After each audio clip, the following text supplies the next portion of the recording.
केपी शर्मा ओलीलाई रिहाई गर्ने त कानुनी प्रक्रिया होला नि त। तपाईँलाई सबै कुरा सडकबाट चाहिँ निर्धारण गर्ने कुरा हो। हिजो केपी ओली आफै बोल्नुहुन्थ्यो होइन, सडकमा केही मान्छे उफ्रेको आधारमा, कराएको आधारमा, जुलुस गरेको आधारमा राजा आउँछ, व्यवस्था बदलिन्छ, हामीले त्यसै व्यवस्था ल्याएको भन्न उहाँले यो व्यवस्थाको ठेकदार सम्झेको होइन हिजो। अनि यो अहिले भएको सरकार के हो त? जनतालाई विमत दिएर बनाएको सरकार होला नि त। उहाँले 23 गतेको घटना घटिनदा जुन 23 गते घटनालाई आधार मानेर यो सरकारले पक्राउ गरेको छ, 23 गते घटनामा देशको प्रधानमन्त्री को हुनुहुन्थ्यो? केपी ओली। गृहमन्त्री को हुनुहुन्थ्यो? रमेश लेखक। ती बालबच्चाहरू जो मरे तिनीहरू के भन्न गएको थिए? No corruption, no more corruption भन्न गएको होइन। सुशासन देऊ, करप्सन नगर, हामीलाई यो देशमा बस्ने वातावरण देऊ भन्न गएका हुन् नि। ती कोही हतियार बोकेर गएका पनि थिएनन्, लाठी मुङ्ग्रो बोकेर गएका पनि थिएनन्।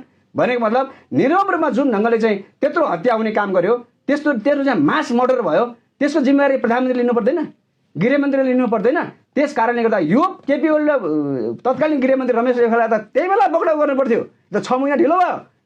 त्यस कारणले गर्दा वैधानिक रूपमा नेपाली जनताले नै यिनीहरूलाई कानुनी कठघरामा लगेर चाहिँ कानुनी कारबाही गर भनेर चाहिँ सरकारलाई निर्देशन दिएको, जनताले दिएको निर्देशन सबैभन्दा माथि हुन्छ। र अदालतको विषय, अख्तियारको विषय यिनीहरूले जुन कानुनी कुरा गर्छन्, अदालत अख्तियारको विश्वासनीयता किन कायम चाहिँ यो 36 वर्षमा सबैभन्दा बढी स्खलित भयो? यो काङ्ग्रेस एमाले यी भ्रष्टहरूले गर्दा होइन। मैले अघि पनि भने नि त, नेपालमा प्रजातन्त्रको अभ्यास भएको भए देश यहाँ आइपुग्दैन थियो।